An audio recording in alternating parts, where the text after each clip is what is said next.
Good evening and thank you for joining us tonight. Cities across the country are seeing a rise in violence, and it's an issue now being addressed by President Joe Biden. We're seeing similar trends here in Lexington. Take a look at this map. Each dot represents a person shot in Lexington this year. There are 78 on the map. 20 of those were deadly.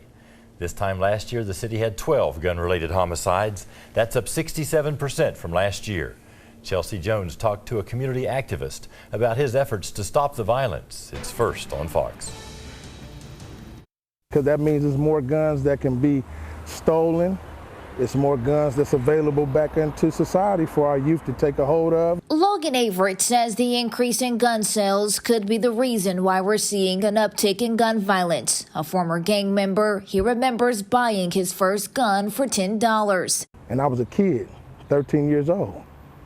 So I imagine in 2021 that it's very easy to get a gun.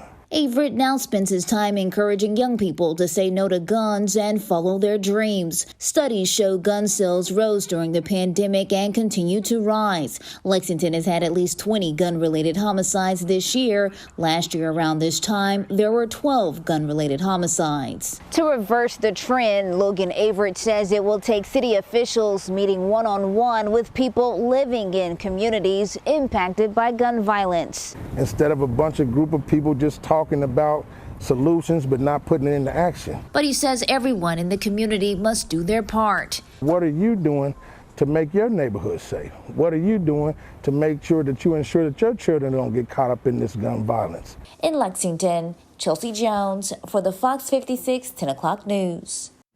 According to Lexington police, arrests have been made in just 5 of the homicides this year.